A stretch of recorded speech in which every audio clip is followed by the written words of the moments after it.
Pour nous, un réel plaisir de vous présenter cette émission. Amis de la Bible, merci pour votre fidélité. Les deux principes fondamentaux de la Bible, c'est dont nous allons aborder tout au long de cette émission avec qui nous allons présenter ou co-présenter avec les prophètes Placide Bolamou Massessé Bolamou, voilà, c'est son nom en fait. Avec l'homme de Dieu, nous allons vous parler, je venais de le dire, des principes fondamentaux de la prière. Une fois de plus, shalom de partout où vous nous suivez, chers enfants de Dieu, l'homme de Dieu, shalom. Shalom, madame la journaliste. Voilà, nous parlons des principes fondamentaux de la Bible. Que peut-on savoir de la prière sur les plans bibliques? Merci beaucoup pour cette question. Elle est tellement pertinente. Vous saviez fort et bien, la Bible nous présente plusieurs exemples sur la prière, parce qu'il y a les Tanakh ou les Tanar, la première alliance, qui est composée de 39 livres. On voit beaucoup de textes bibliques qui exploitent que notre Elohim est celui qui écoute la prière, qui exauce aussi la prière. De la même manière, dans le Nouveau Testament, qui est composé selon les canons de Louis II, de 27 livres, nous montre explicitement plein d'exemples où Dieu écoute, exauce la prière. Donc, d'une manière générale, la Bible contient plusieurs récits qui expliquent explicitement notre Dieu, c'est un Dieu qui écoute la prière. Le mot prière qui vient du mot grec pala, qui veut dire dialoguer, échanger, discuter, parler avec le Seigneur. Mais cependant, j'ai observé, il y a beaucoup de croyants qui prient et à un moment donné, ils tombent dans la dépression, dans la solitude, ils sont vraiment affaiblis. Pourquoi? Comment Dieu n'arrive pas à exaucer nos prières.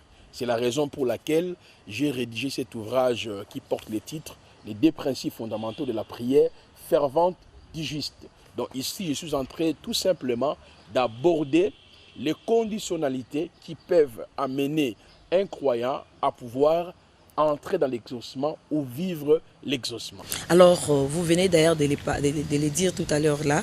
Oui. Qu'est-ce qui fait que Dieu n'exauce pas, ne puisse pas exaucer tout de suite la prière d'un juste? Très bien. En fait, le test de base qui m'a poussé à pouvoir rédiger cet ouvrage est tiré de Jacques chapitre 5, le verset 16e. Confessez donc vos péchés les uns et aux autres, priez les uns pour les autres, afin que vous soyez guéris. La prière fervente du juste a une grande efficacité. La problématique se retrouve au niveau de l'identité des croyants.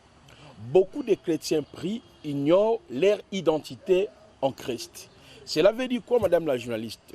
Il y a la vie avant la croix et la vie après la croix. Vous voyez?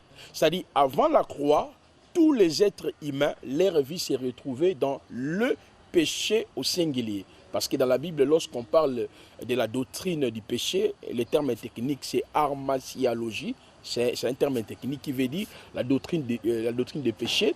Il y a le péché sans S à la fin qui veut dire le péché adamique.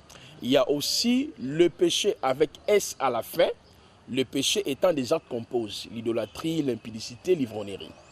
Et à part ces deux dimensions de péché auxquelles l'homme était lié, et tous les êtres humains se retrouvaient aussi sous la domination de Satan et de ses démons. Comme la parole nous dit dans Colossiens 1er 12, 15, « Rendez grâce au Père qui nous a rendus capables d'avoir part à l'héritage des saints, qui nous a délivrés de la puissance des ténèbres et nous a transportés dans le royaume du Fils de son amour. » Avant la croix, les êtres humains se retrouvaient aussi sous la domination de ce qu'on appelle les liens, les autels, les malédictions générationnelles. Et lorsque vous prenez, par exemple, 1 Pierre chapitre 1er, depuis le verset 18 jusqu'au verset 22, je paraphrase, le texte nous dit explicitement, sachant ce n'est pas par des choses périssables, de l'or et de l'argent, que vous avez été rachetés de vaines manières héritées dans vos familles. Alors, quand on parle d'injuste, parce que le juste doit comprendre les conditions, vous voyez, ou les principes bibliques qui peuvent l'aider à pouvoir vivre l'exaucement. Oui. Il ne peut pas accéder sur ces principes si au préalable, le juste lui-même ne sait pas d'abord son identité. Vous voyez, parce qu'aujourd'hui, par exemple, vous allez observer, il y a des gens qui prient, je brise les alliances maléfiques. Il y en a qui gênent pour renverser les autels familiaux. Et chaque jour dans nos assemblées, je combats, je lis, j'attaque et je fais ceci. Ceci démontre que même sa prière ne sera pas exaucée du fait qu'il ne connaît pas son identité. Or, on nous appelle juste, cela veut dire nous avons été justifiés de quoi? Acquittés de quoi? Vous voyez, madame la journaliste, notre justice, c'est l'expression sublime de l'amour de Yahvé qui a été manifesté à travers la mort de Jésus-Christ à la croix de Golgotha. Je vous donne seulement des passages. Romains chapitre 10, le verset 4 jusqu'au verset 7, où il est écrit, Mashiach s'est fait, il est la fin de la loi et la justification pour ceux qui croient. Donc, moi, Placide, étant donné que je suis justifié, cela veut dire, j'ai été acquitté du péché adamique, de mes propres péchés, j'ai été acquitté de la domination de Satan et de ses démons, y compris des autels, des liens, des malédictions et des coutumes. C'est pour cela qu'une fois que vous repérez votre identité en Christ, vous pouvez maintenant appliquer les principes fondamentaux. Parce que les principes fondamentaux, ce sont des voies par lesquelles les seigneurs nous montrent le processus de la prière, le processus de l'exaucement. C'est ce dont j'ai essayé de développer dans cet ouvrage, madame la journaliste. Donc, connaître son identité fait partie des conditions dont la nouvelle alliance pour qu'une prière soit exaucée. Mais exactement. Par exemple, les chrétiens sont en train de jeûner aujourd'hui pour que le Seigneur les délivre des autels, des malédictions. Ils sont en train de prier aujourd'hui pour que le Seigneur puisse te libérer de ce que tu as hérité de ta famille. Or, la vie chrétienne commence à partir de la croix. Parce que, je l'ai dit tantôt, il y a une vie avant la croix et une vie après la croix. C'est-à-dire, autrefois, le Seigneur était le Dieu d'Israël. Je prends par exemple, madame la journaliste. Avant la croix, ce sont des péchés et après la croix, c'est la justification. Mais tu es juste. Donc, tel que vous êtes là, je peux vous appeler la sainte madame la journaliste Binda. Ouais. Vous voyez? Mais tu verras, vous dites non, je ne suis pas sainte. Je ne suis pas sainte, c'est Dieu lui-même, c'est Christ lui-même qui est saint. Nous sommes des pécheurs. Donc nous retournons encore avant la croix. Avant la croix. Ouais. Donc c'est pour cela, dans cet ouvrage, je suis en train de cogiter tout d'abord sur l'identité des croyants et en même temps, j'ai développé maintenant les principes fondamentaux, voyez, qui peuvent aider un juste pour vivre l'exaucement. Quels sont ces principes? Merci. Le premier principe, madame, c'est ce qu'on appelle la prière de la foi. La prière de la foi. Parce que Jacques nous dit ici, la prière fervente du juste a une grande efficacité, mais il s'agit de quel genre de prière? La prière de la foi. Aujourd'hui, dans nos églises, madame la journaliste, on parle de la foi. Si tu poses la question à tout croyant, oui, j'ai la foi. J'ai la foi. J'ai la foi. Non, moi j'ai la foi. Mais en réalité, que veut dire la foi? Parce que ceux qui sont en Christ, avec Christ, par Christ et pour Christ, leur foi naturelle n'existe pas. Lorsqu'on parle de la foi, cela veut dire quoi? La foi a des aspects d'une manière générale. D'abord, il y a l'aspect invisible de la foi. Là, nous sommes dans Hébreux chapitre 11, depuis le verset 1er jusqu'au verset 2e, où on nous dit la foi, c'est une ferme assurance des choses qu'on espère, une démonstration de celles qu'on ne voit pas. Cela veut dire quoi? Moi, ma vie commence, quand je dis que j'ai la foi, ma foi est liée étroitement si c'est que Dieu a réalisé pour moi à la croix. Je prends un exemple simple. Exemple, le peuple d'Israël, c'est un peuple qui vit par la foi. Lorsqu'il parle de la foi, il voit la notion de Dieu d'Abraham, Isaac et Jacob. Cela veut dire quoi? Leur pensée, leur espérance, leur foi, leur c'est-à-dire assurance est liée sur base de ce que Elohim avait dit à Abraham, Isaac et Jacob. Voilà pourquoi on les appelait le peuple de la foi. Donc leur foi repose sur les différentes promesses faites à Abraham, Isaac et Jacob. Je prends un exemple rapidement, madame la journaliste. Dans le texte de Genèse chapitre 12, depuis le verset 1er jusqu'au verset 4e, vous allez voir que lorsque Yahvé a appelé à Abraham, il lui a fait 3 sortes de promesses. La promesse particulière, je te bénirai. La promesse universelle, toute la famille de la terre seront bénies à cause de toi. La promesse liée à sa postérité, ta postérité aussi sera bénie à cause de toi. Et Israël marchait sous l'égide de cette promesse faite par Dieu. Mais nous, notre réalisation des promesses, c'est la croix. Je vous donne un autre passage, madame la journaliste. 2 Corinthiens chapitre 1er, le verset 20. Dans 2 Corinthiens chapitre 1er, le verset 20, il est écrit: en ce qui concerne les promesses, le oui et l'amen, c'est en Jésus-Christ. Cela veut dire quoi? Moi, dans ma prière, je ne peux pas prier le Dieu d'Abraham, Isaac et Jacob. Parce que là, je reviens sur les promesses faites à Abraham, Isaac et Jacob. C'est pour cela qu'Israël prie le Dieu d'Abraham, le Dieu d'Isaac et le Dieu de Jacob. Sous d'autres mots, ils sont en train de rappeler à Elohim ce que tu as dit à Abraham, ce que tu as dit à Isaac, ce que tu as dit à Jacob, puis c'est réalisé. Mais moi, chrétien, je ne peux pas me niveler avec Israël, c'est-à-dire dans mes prières, en faisant référence au Dieu d'Abraham, Isaac et à Jacob. Moi, par contre, Dieu a réalisé toutes les promesses en Jésus-Christ. Je vous explique littéralement.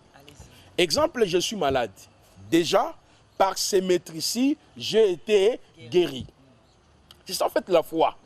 Alors, par exemple, je suis un pécheur. À travers la croix, j'ai déjà le pardon de mes péchés.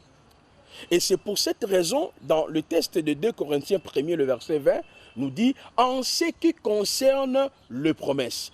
Donc, toutes les promesses trouvent le champ de l'accomplissement en Jésus-Christ. Je vous donne un autre exemple, Ephésiens 1er, 3, 7. Là, l'apôtre Paul est en train d'expliquer la chaîne dorée de l'accomplissement de ce que Yahvé avait prévu pour nous.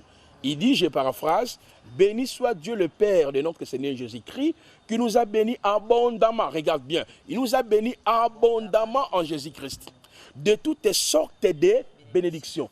Et le narrateur a commencé maintenant à citer ces différentes bénédictions. Il nous a élis, il nous a pardonné, nous sommes devenus des co-héritiers, nous avons la rédemption, nous avons tout en Christ.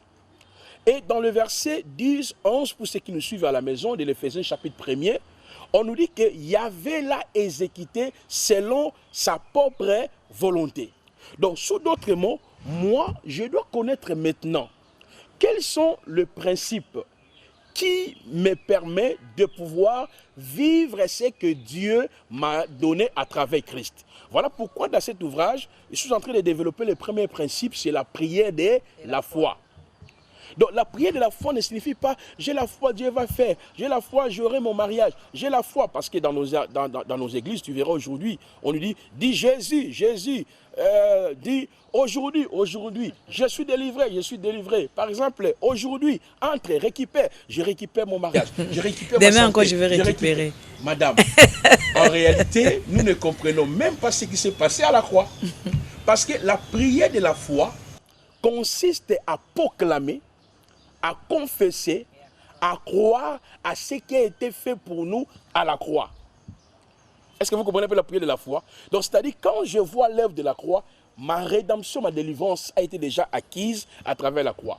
Quand je vois l'œuvre de la croix, ma guérison a été déjà acquise à travers la croix. Vous voyez maintenant le premier principe, la prière de la foi. Mais ce n'est pas ce que nous faisons dans nos églises. Parce que si les fidèles qui nous écoutent là sont vraiment... Bon, peut-être certains sont envoûtés, ou bien les autres n'ont pas le temps de lire la Bible. On répète le même prière, la même procédure. Donc, pendant... on nous dicte en fait ce que ouais. nous allons dire. Voilà. Maintenant, regardez, on vous dit, combat les sorciers de votre famille. Je combats mon oncle, ma tante, elle dort paisiblement. C'est vous qui souffrez à la nuit. Lui, Satan les garde, le protège. Regardez, hein. Satan les garde, le protège, il est en sécurité. Satan l'a doté d'un pouvoir absolu. Il peut nuire ta vie. Et des armes. Il peut entraver tes commerces. Mais si nous prions un Dieu comme ça, c'est un Dieu fou, c'est un Dieu incompétent. C'est parce que les chrétiens ne connaissent pas en réalité la puissance de l'œuvre de la croix. Parce que la croix, c'est la puissance de Dieu qui sauve. C'est pour cela, ceux qui ne comprennent pas les principes fondamentaux de la prière, ils prient comme les gens de l'Ancien Testament. Tu verras quelqu'un vous dit, je dois faire 21 jours de jeûne, parce que Daniel a fait combien? 21 jours de jeûne. Je dois faire 40 jours, parce que Moïse a fait 40 jours. Non, nous ne sommes pas dans la dispensation de la première alliance. L'Éternel le permettra. Il y a aussi un autre ouvrage où j'ai écrit sur le fondement de la prière et de l'exaucement selon la première alliance et le fondement de la prière et l'exaucement selon la nouvelle alliance. C'est un ouvrage de 300 pages que j'ai écrit. Mais ici, je suis tout simplement en train de développer les principes élémentaires. Vous voyez, pour que les chrétiens comprennent d'abord qu'en réalité, la prière de la foi n'implique pas ma foi. La prière de la foi ne signifie pas j'entre, j'arrache, je récupère, pas les mains. On le fait à chaque fois et après on tombe dans la dépression, on tombe dans le souci, on tombe dans en fait on est affaibli, on se pose des questions, mais pourquoi ma vie n'avance pas, pourquoi rien n'avance pas. Mais quand on vient dans l'église, ce sont les thèmes qui changent, madame la journaliste. Mais en réalité, la vie des gens ne change pas. Or, la prière de la foi, ça signifie, je vois ma vie à travers ce qui a été fait à la croix. Prenez un exemple. Colossiens 1er, 12, 15 nous dit quoi? Rendez grâce au Père qui nous a rendus capables d'avoir part à l'héritage des saints. Regardez bien, madame. Le Père ne nous a pas seulement rendus capables d'avoir part à l'héritage des saints. On nous dit, il nous a délivrés de l'autorité de Satan. Il nous a transportés dans le royaume du Fils de son amour. Maintenant, on commence à nous décrire l'identité de la personne dont le Père nous a transportés dans son royaume. On nous dit, en lui, en lui, en lui. Lisez très bien les narrateurs. Il dit, en lui ont été créées les choses visibles et invisibles.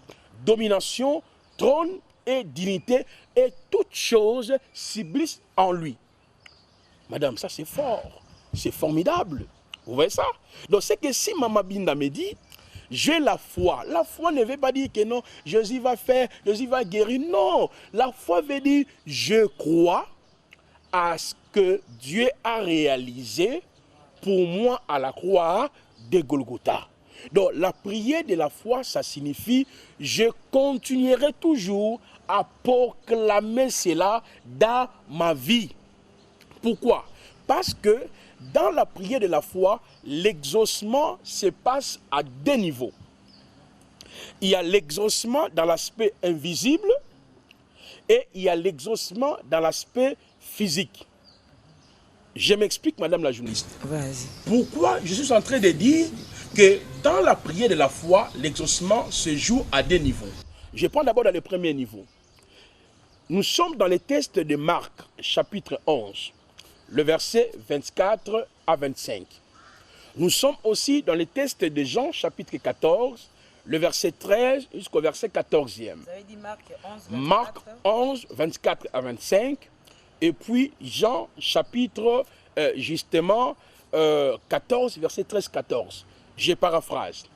Dans Marc, chapitre 11, le verset 24, madame la journaliste, la parole nous dit clairement, tout ce que vous demanderez à mon nom, non, tout ce que vous demanderez en priant, croyez-vous que vous l'avez reçu et vous le verrez s'accomplir. Vous voyez maintenant la chaîne dorée de l'exaucement.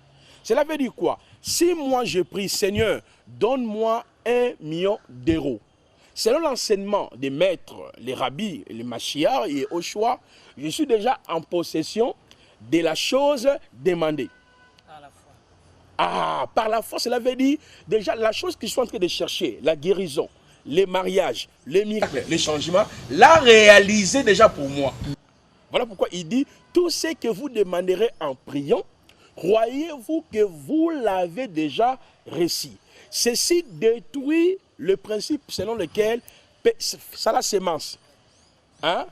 Amener le jus, amener de l'eau, amener de ceci pour être guéri. Il faut donner parce qu'Abraham a donné, parce qu'Isaac a donné. Vous voyez déjà la confusion.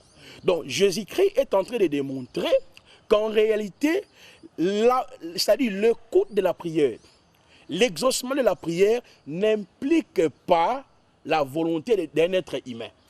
N'implique même pas la volonté d'un prophète. C'est pour cela, madame la journaliste, dans Matthieu chapitre 6, le verset 9 à 12, il a dit « Avino Sheba Shamayim », c'est-à-dire notre Père qui est aussi Avino Sheba Shamayim, Yit Kadesh Shimira Tavo Malkutera. C'est-à-dire, Yit Kadesh Shimira Tavo Malkutera. Cela veut dire que ta volonté soit faite sur la terre comme au ciel. Tavo Malkutera. Donc, l'exaucement de la prière n'implique pas, madame la journaliste, quoi? Ma volonté, ni la vôtre.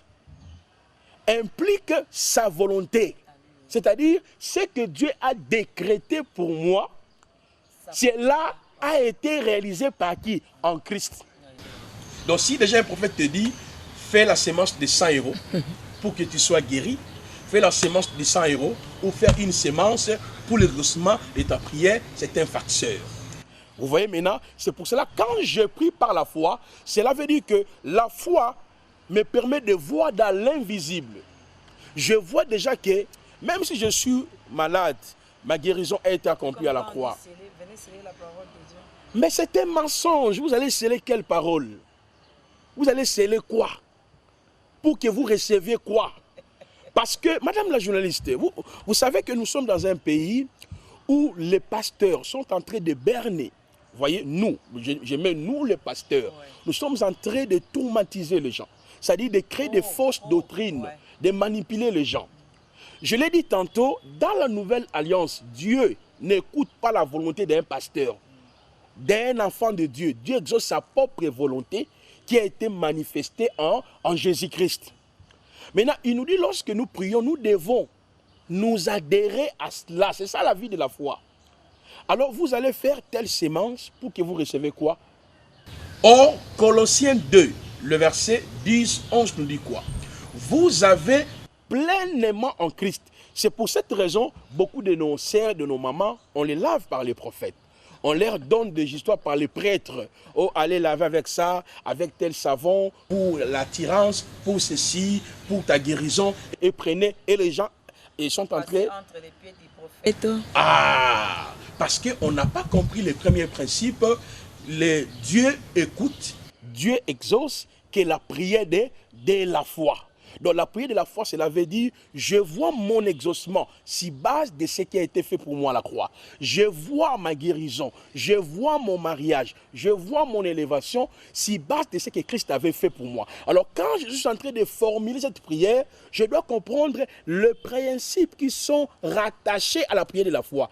Tels que quand je demande, automatiquement, je suis déjà en possession de cela. Mais le Seigneur a donné un élément fort, madame la journaliste. Il dit, vous le verrez s'accomplir. C'est que l'accomplissement dans l'aspect physique n'est pas l'habilité d'un prophète, n'est pas l'habilité d'un guérisseur, d'un prêtre. Mais qu'est-ce que nous avions fait?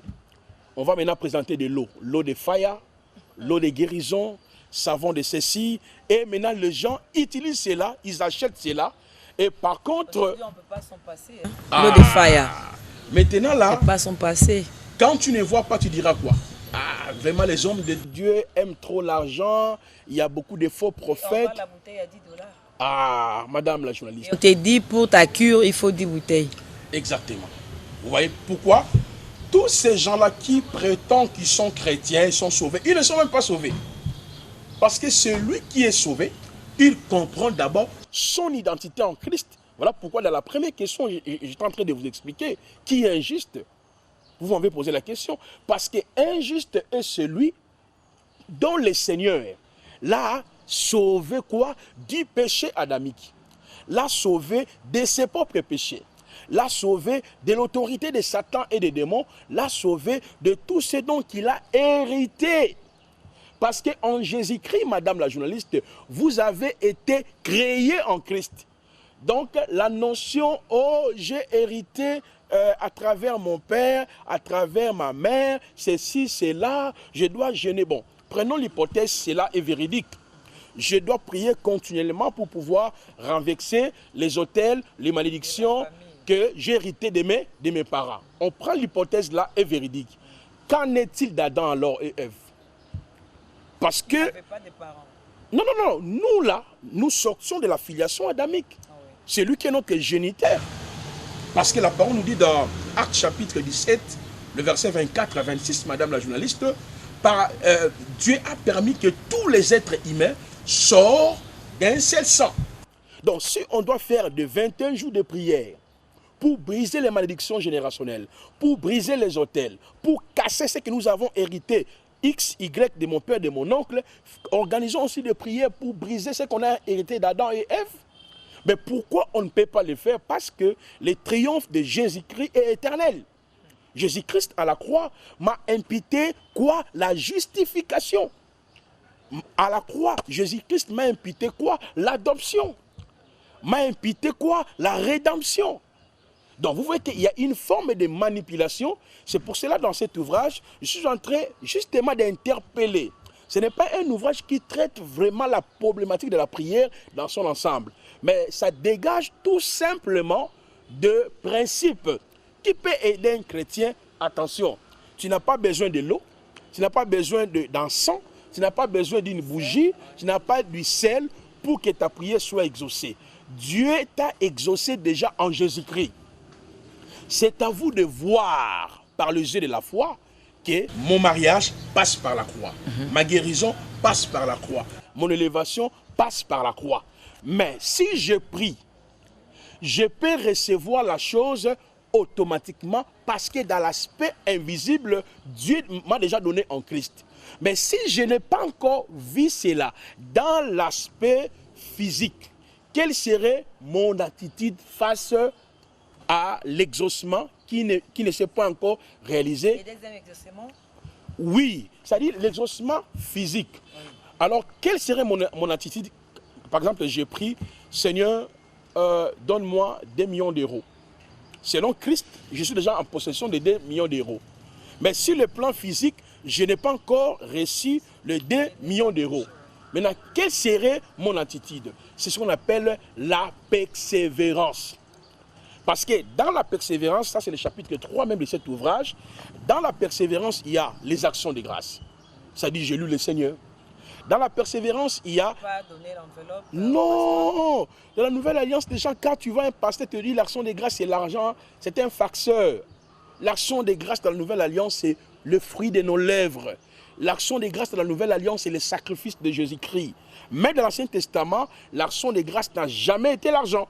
C'était les animaux, madame. C'était les animaux qu'on offrait pour pouvoir chercher la réconciliation avec Dieu. Je vous donne par exemple Vaïgra, Lévitique chapitre 3, depuis le verset 1er, qui parle du sacrifice de l'action de grâce. Parce qu'il y avait 5 sacrifices. Les sacrifices de l'Holocauste, les sacrifices d'offrande de fleurs de farine, les sacrifices d'action de grâce, les sacrifices de culpabilité et les sacrifices de l'expiation. Donc l'action de grâce, c'était le gros bétail et le mini bétail, madame, qui ramenait l'homme à la réconciliation avec Dieu. Or, selon 2 Corinthiens 5, le verset 17 à 21, nous dit quoi? Si quelqu'un est en Christ, il devient une nouvelle création.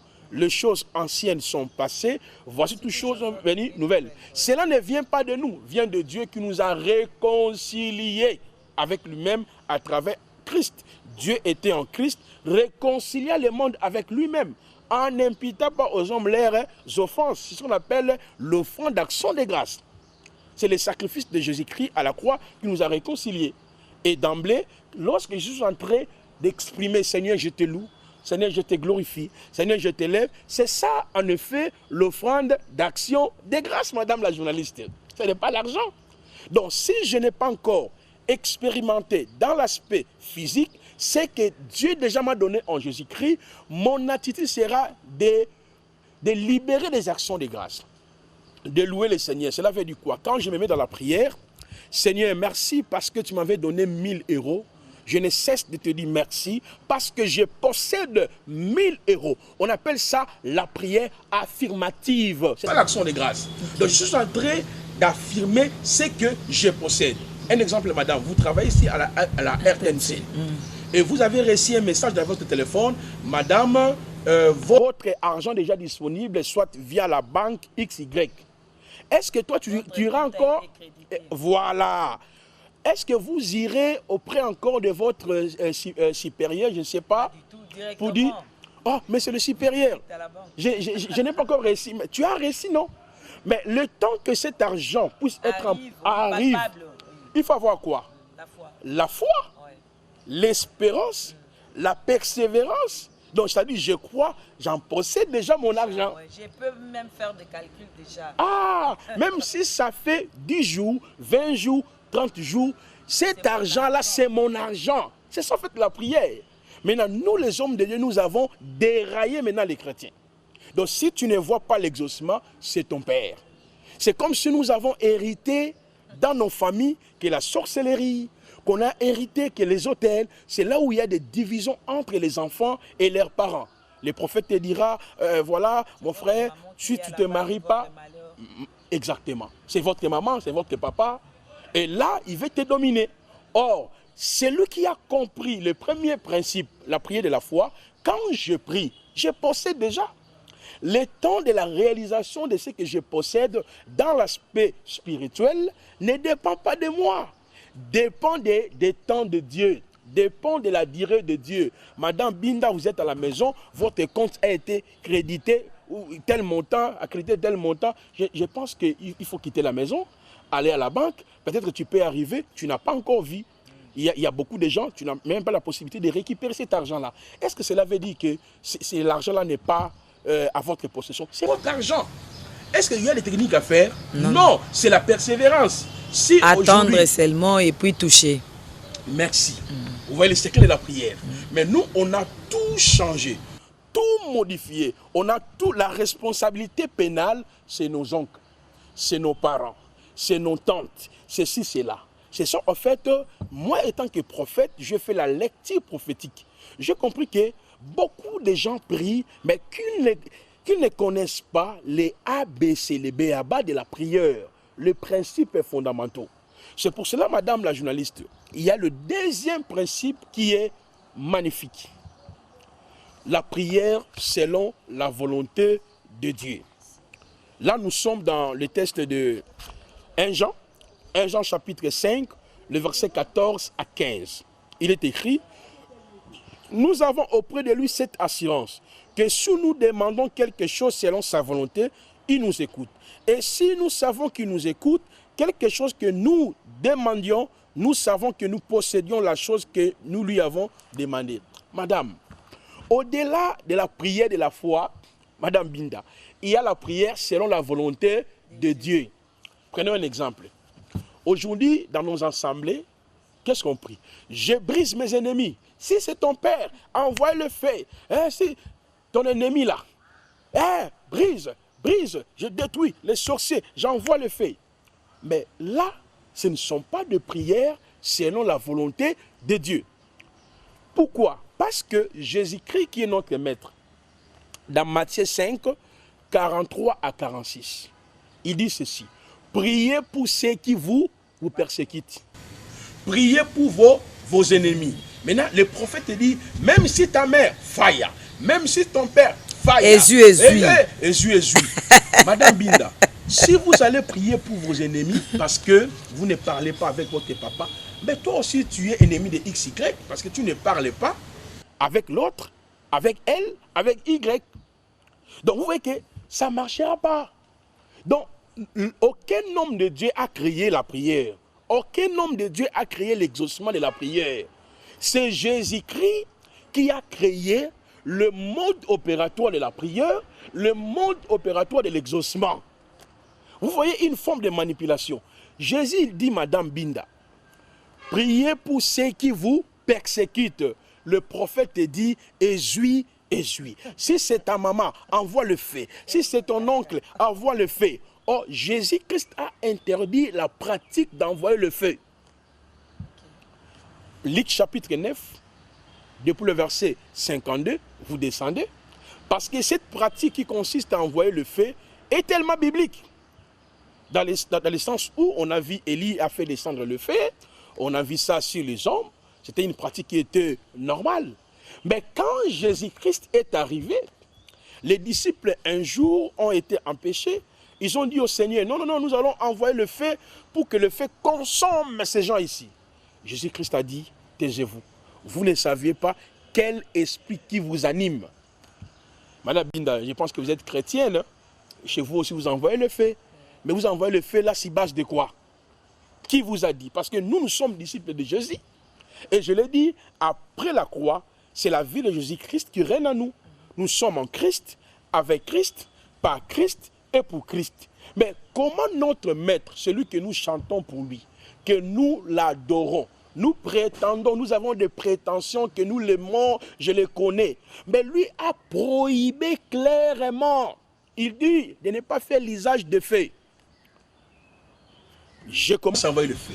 J'envoie le feu, fire, fire, comme il y a aussi le mot anglais, fire, fire, fire. Et les gens auxquels que nous envoyons le feu, ça fait plus de 2 décennies, 3 ans, 4 ans, 20 ans, 4 décennies, ils ne sont même pas morts. Ça veut dire que cette Bible-là, nous la comprenons différemment. Hein? Ah, c'est parce que les chrétiens n'ont pas le temps de lire la Bible. Si les livres ordinaires, permettez-moi madame la journaliste, vous êtes aujourd'hui journaliste, mais avant tu étais une femme, un enfant normal dans une famille, mais tu as envie peut-être de faire le journalisme, vous êtes allé à l'université. Les expressions, la manière de faire, comment préparer l'émission, comment poser des questions, c'est l'héritage de quelqu'un qui a conçu ça dans un livre, qui a transformé votre vie. Et vous gagnez votre vie à travers des papiers écrits par XY. Et aujourd'hui, grâce à ces papiers-là, tu deviens licencié, je ne sais pas, journalisme ou quoi quelque chose comme ça là. Licencié en droit, licencié en économie. Mais nous lisons un livre qui ne nous transforme pas. Or, la Bible c'est l'inspiration de Dieu. On dit, toute écriture est inspirée de Dieu. Utile pour corriger et convaincre tout consort. Mais si la Bible est le théos pneumatikos, l'inspiration de Dieu, comment dans cette Bible, nous sommes toujours en dessous des démons, en dessous des liens. Mais en fait, chaque année, chaque mois, on est en train de jeûner, de prier pour les sorciers, de prier pour les démons. Regardez madame, c'est pour cette raison que je suis en train de vous dire, Dieu écoute la prière selon sa volonté. On nous dit, c'est ici la science. Vous voyez, c'est comme dans votre entreprise ici à la RTNC, on ne peut pas vous payer si vous ne respectez pas les prérequis établis. Tu dois être agent, tu dois présenter les émissions, on doit engager madame. Mais Dieu il dit, c'est ici la science. Lorsque vous demandez quelque chose selon ma volonté, je vous écoute. Et si vous le fassiez conformément à ma volonté, vous êtes déjà en possession de cela. Jésus a dit, ne vous vengez pas de vous-même. Mais nous, on fait toujours la vengeance. Et puis quand on ferme les yeux, madame, on voit nos ennemis. Vous voyez? Quand on ferme les yeux, au nom de Jésus, Satan, tu as vu Satan où? Parce que nous sommes dans le royaume de la lumière. Oh, les démons, madame Binda, soyons clairs. Avez-vous déjà vu un démon? Je dis les démons existent. Oui. Satan existe. Je sais ce que la Bible dit sur Satan par rapport à moi. J'ai une position supérieure à Satan. J'ai une position supérieure aux démons. Je vous donne un exemple. Éphésiens 1er, le verset 20 à 23. Vous voyez, il est écrit dans Éphésiens 1er, le verset 20 à 23, il a déployé en Christ, alléluia, en les ressuscitant des morts, en les plaçant au-dessus de toute domination, de toute autorité. Madame, quand je parle de ces choses, je tremble même. Parce que je me rends compte qu'on n'a rien compris de Jésus-Christ. Nous, tout ce que nous voulons, c'est comme si nos diplômes sont entre les mains de Satan, nos mariages sont entre les mains de Satan, c'est mon oncle, c'est ma tante. Nous avons fait confiance aux hommes de Dieu. Ils ne nous aident pas. Hein? Il ne nous aide pas. Au lieu de faire confiance à la parole de Dieu, Merci. nous avons beaucoup plus placé confiance à des personnes à qui nous avaient peut-être cherché. Venez dans mon église, venez, voilà. Non, Nous non. leur avons fait confiance, les daddies et autres. Et on n'a même pas de Bible. Exactement. On n'en a même pas. Comment on peut être chrétien, on n'a jamais fini la Bible. Mais quand vous étiez à l'université, vous étiez obligé de terminer quoi? Tel cours. Parce que tu sais que ta destinée... Ah! Des travaux de fin de cycle. Madame, pourquoi tu savais, je dois maîtriser le cours des professeurs X sur la théorie du canal, le journalisme, présentation, radio, voilà. Mais pourquoi? Parce que tu savais, en lisant ces écrits, vous aurez la connaissance et vous serez en mesure d'aider encore une nouvelle génération. Comme moi, je Mais suis... ils viennent en stage. Ah. Nous leur apprenons. Ils ont appris à l'université, ils viennent maintenant pour la pratique. Mais c'est lié en fait, la théorie et la pratique sont liées. Madame, mais regardez, combien, si on pose la question à ceux qui nous écoutent là, qui nous suivent maintenant là, ça fait combien d'années que tu es dans la vie chrétienne? Oh, ça fait 10 ans, ça fait 15 ans. Mais ça fait combien de fois tu as fini ce livre qu'on appelle la Bible? Moi c'est la foi. Mais tu as quelle foi? Parce que la foi vient de ce qu'on entend. Et ce qu'on entend vient de la parole de Dieu. Tu ne peux pas être licencié si tu n'as pas respecté les conditions de telle université. Si tu n'as pas suivi les cursus normal. Merci madame, c'est ça le terme que j'ai cherché. Donc de la même manière, tu ne peux pas dire que tu es chrétien si vous ne connaissez pas le livre de votre foi. C'est pour cela, tout ce que nous connaissons aujourd'hui, oh, un prophète m'avait donné la prophétie, c'est mon père qui est à la base de ça. Oh, c'est Mahombi, on doit aller prier. Alors, il y a maintenant des cantiques là pour nous faire prier. Parce que aussi la colonie, quand tu écoutes ça, allo lola, lole fongwa makana loyembo. Au fait, quand quelqu'un entre ça, il voit ses problèmes, il voit ses émotions, il commence à dire, ah Jésus, tu m'as abandonné. Lui, il n'abandonne personne. L'ignorance de votre identité, l'ignorance de votre position permet à Satan de pouvoir régenter, madame, sa domination dans votre vie. Dès que vous êtes là, moi, je n'ai pas l'habilité de faire ce que vous faites parce que je suis un ignorant. Voyez? Parce que je ne sais pas du journalisme, qu'est-ce que vous apprenez là-bas? Moi non plus, je ne peux pas faire les droits parce que je n'ai pas étudié les droits. Exactement. Mais comment tu veux devenir chrétien?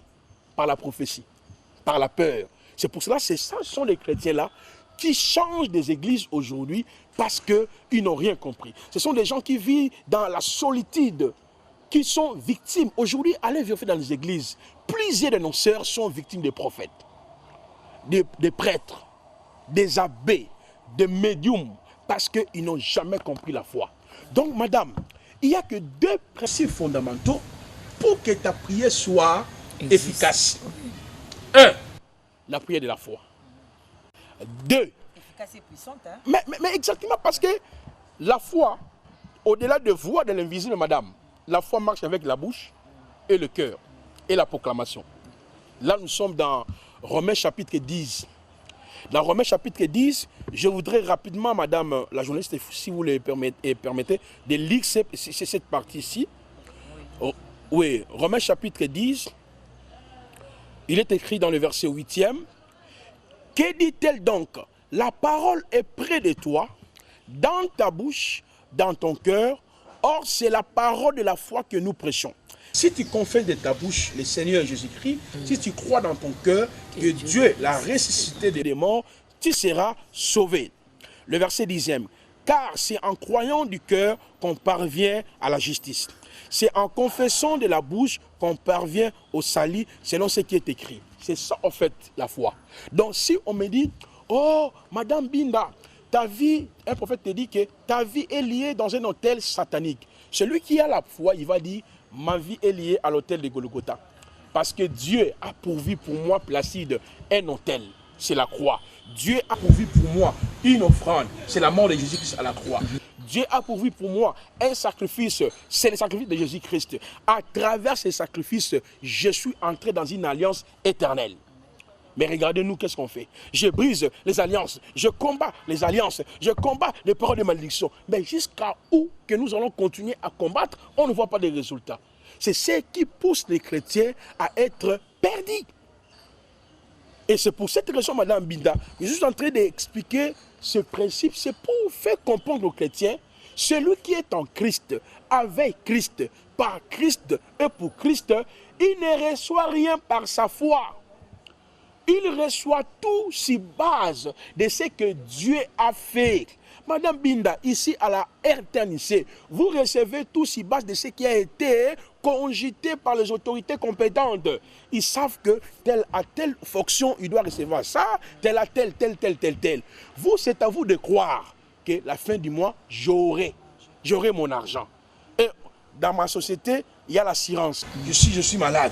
Ce n'est pas vous les concepteurs. Oh, les salis, c'est le plan dont Dieu avait prévu pour nous avant la fondation du monde. Jésus-Christ l'a dit, madame la journaliste, dans Jean chapitre 15, le verset 16. Ce n'est pas vous qui m'avez choisi. C'est moi qui vous ai choisi. Je vous ai appelé. Je vous ai établi. Vous voyez un peu, madame la journaliste. Donc aujourd'hui, les chrétiens ne maîtrisent pas la prière selon la volonté de Dieu. Comment tu peux vivre dans le conflit avec ton père, avec ta mère, et tu pries le Seigneur calmement? Parce que Jésus a dit, quand tu veux présenter ton offrande, lorsque vous allez vous rappeler que tu es dans un conflit avec X, Y, il faut aller réconcilier. Mais nous, ce n'est pas ça.